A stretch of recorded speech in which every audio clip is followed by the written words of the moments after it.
আমার বড় ভাই ইউরোপ যাওয়ার জন্য উঠে পড়ে লেগেছে আমার চাচা চাচির ইন্ধনে। আমার বোনটা থ্যালাসেমিয়া রোগে আক্রান্ত।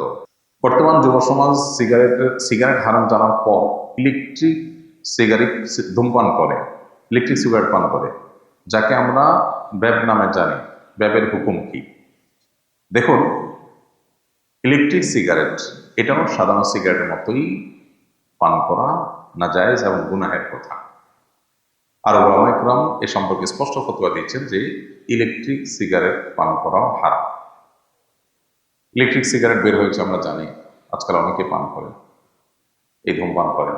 ইলেকট্রিক সিগারেট দিয়ে যদি ধূমপান করেন সেটাও নাজায়েজ হবে, কারণ প্রথমত ইলেকট্রিক সিগারেটে নিকোটিন থাকে, আর এছাড়াও সেখানে যে কেমিক্যাল, এই কেমিক্যাল থেকে অনেক সময় বেশ ভয়ঙ্কর বিষক্রিয়া হয়। এ ব্যাপারে বিশ্ব স্বাস্থ্য সংস্থা পর্যন্ত জানিয়েছে যে এই ইলেকট্রিক সিগারেট মানুষের স্বাস্থ্যের জন্য ভয়ঙ্কর ক্ষতিকর। সাধারণ সিগারেট যেরকম ক্ষতিকর, এটাও ক্ষতিকর, বরং কোনো কোনো ক্ষেত্রে এটার ক্ষতির আশঙ্কা অনেক বেশি থাকে। তো সেজন্য কাতার ভিত্তিক বিশ্ববিখ্যাত ফতোয়া ওয়েবসাইট মার্কাজুল ফতোয়া ইসলাম তারাও ফতোয়া দিয়েছেন, আরো আমাদের ফতোয়া রয়েছে যে সাধারণ সিগারেটের মতো ইলেকট্রিক সিগারেট পান করাও হারাম, এই ধূমপান করাও নাজায়েজ এবং গুনাহের কথা। বিধায় এটা থেকে আমাদের বেঁচে থাকতে হবে।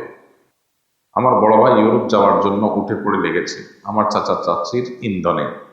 আমার বোনটা থ্যালাসেমিয়া রোগে আক্রান্ত, তার পেছনে মাসে ভালো অ্যামাউন্ট টাকা খরচ হয়। এই জন্য আমার চাচা চাচি আমার ভাইকে ফুসলায় তোর ভাই বোনকে সব দিয়ে ফেলছে, তোর ভাই বোনকে সব দিয়ে ফেলছে। এখন আমার ভাই আমার মার সাথে তুই তুকারি করে মারতে যায়, ইউরোপে পাঠায় না বলে। এমন অবস্থা আমার আব্বা আমার করণীয় কি?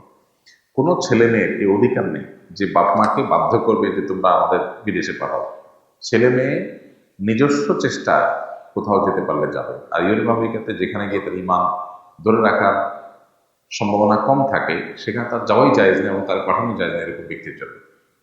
এটা একটা বিষয়। আর দ্বিতীয়ত হলো যে মা বাপ তার টাকা দিয়ে ছেলে মেয়ের ট্রিটমেন্ট করবে নাকি অন্য কিছু করবে, সেটা হলো মেইন কথা, সেটা হলো বড় কথা। বোধহয় সেটার দিকে আমাদের বিশেষভাবে গুরুত্ব আরোপ করতে হবে।